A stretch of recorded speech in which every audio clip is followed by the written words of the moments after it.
বেদাত কি এক প্রকার? বেদাতের প্রকার আসলে কথা বললে তার অনেক সময় লাগবে। বেদাত নিয়ে এই বইটা আছে, আপনাকে আমি এটা গিফট করে দেবো। হুজুর হযরত ওমর বলেন নিমা বিদাতুন, এটা কত উত্তম বেদাত। নিমাল বিদআতু হাদা, আরেক শব্দ আছে নিমাল বিদআতু হাদা, নিমাল বিদআতু হাদা। না না ভাইকে কথা বলতে দেন, কোনো অসুবিধা নাই। আচ্ছা এবার হচ্ছে নি, প্রশ্ন শেষ হচ্ছে নি ভাই, প্রশ্ন শেষ হচ্ছে? ইয়েস, উত্তর শোনো।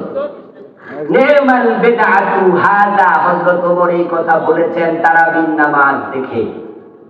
যখন সাহাবারা তারাবির নামাজ জামাতের সাথে পড়তে শুরু করলেন 30 দিন, অথচ রাসূলুল্লাহ তারাবি জামাতের সাথে পড়েছেন মাত্র 3 দিন। হযরত ওমরের যুগে 30 দিন যখন চালু হয়, তখন হযরত ওমর এটা দেখতে গেলেন মসজিদে। দেখে তিনি বললেন যে কি চমৎকার বেদাত। আমার ভাই এই হাদিসটাই বলতে চেয়েছে, এটা নিয়ে আমি বিস্তারিত বইতে লিখেছি। বলেছিলাম এক এক বিষয়ে কথা বললে 1 ঘন্টা করে কয় ঘন্টা লাগবে? 5 ঘন্টা। এত কি সম্ভব? লিখেছি এটাও। ভাই যেটা বলেছে সেটা আমাদের দৃষ্টি এড়ায় নাই, এটাও আমাদের দৃষ্টিতে আছে। কিন্তু আপনি হযরত ওমরের বক্তৃতা দিয়া বেদাতের পক্ষে অবস্থান নিলে রাসূল লানত করেছেন, তখন কি হবে? আমার কথা কি বোঝেন? রাসূল যে বলছে আল্লাহর গজব তার উপরে যে বেদাত, এবার কি হবে? কথা বোঝেন? তাহলে হযরত ওমরের কথার ব্যাখ্যা লাগবে, কারণ কথা কাটটা শক্ত হবে আমাদের কাছে। রাসূলেরটা না ওমরেরটা? এবং আল্লাহ নবী বলছে বেদাতের জন্য আমার সুপারিশ। তাহলে কি হবে? হাউজে কাউসারের পানি নাই, তাহলে কি হবে? সৌকান বলে ধরে দেব, তখন কি হবে? বেদাতি কোনো ইবাদত কবুল হয় না, তখন কি হবে? কথা বুঝেন? হযরত ওমরের কথা দিয়ে আপনি বেদাতের পক্ষে কখনো যাবেন না ভাই। হযরত ওমর বলেছেন শাব্দিক অর্থে, কারণ নতুন যে কোনো জিনিসকে আরবিতে কি বলে? বেদাত বলে। যেহেতু 30 দিনের তারাবি রাসূলের সময় ছিল না, তাই ওমর শাব্দিক অর্থে বলেছে। তাই বলে কি আপনি বেদাত জারি করে দেবেন? না। যেটা রাষ্ট্রীয় ইসলামে পাওয়া যায় সেটা আপনি চালু করেন। যেমন কোরআনে হরফ, নক্তা, এগুলো কিন্তু শুরুতে ছিল না। কিন্তু নুন কি নক্তা ছাড়া হয়? কথা কয় না। বা কি নক্তা ছাড়া হয়? নক্তা লিখা ছিল না, কিন্তু নক্তা ছিল, আসলে ছিল, লিখাই ছিল, আরবিও আসলে ছিল। কথা বুঝলেন আপনি? আপনিও বুঝলেন? জের জবর, আলিফের উপরে জবর দিলে কি হয়? আ মানে রাসূল, জবর আছে না? আসলে ছিল, লিখা ছিল না।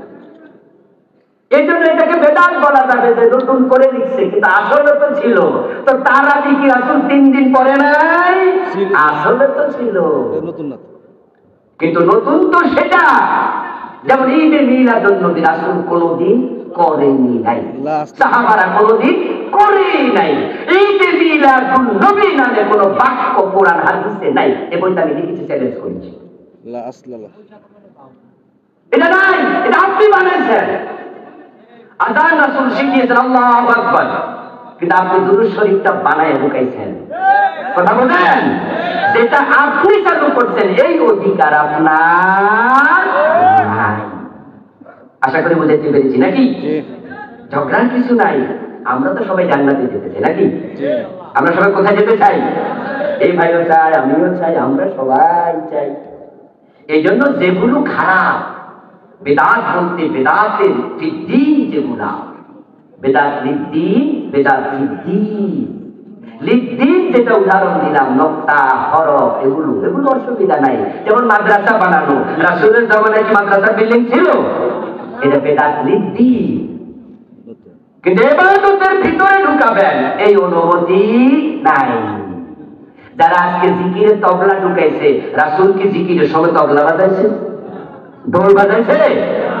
আপনি কি এখানে যুক্তি দিয়া ঢুকাই দেবেন নাকি? হ্যাঁ, যুক্তি আছে, যুক্তি আছে যে হুজুর জিকিরের সময় যদি একটু ঢোল বাজায় তাহলে জিকিরে মনোযোগ আসে। জিকিরে যদি সামা করা যায়, গান বাজনা তার তবলা হয়, তাহলে হয়তো জিকিরে মনোযোগ আসে। আচ্ছা, এই যুক্তি দিয়ে কি তবলা বাজাবেন? Yes, এগুলো নিষিদ্ধ। আমি 38টা বেদাত লিখেছি, বইগুলো নেবেন, পড়বেন। আল্লাহ তাআলা আমাদের সকলকে জান্নাতমুখী হওয়ার তৌফিক দিন, বলি আমিন। হাযা মা ইনদি ওয়াল ইলমু ইনদাল্লাহ আলাইহি তাওয়াক্কালতু ওয়া ইলাইহি উনীব।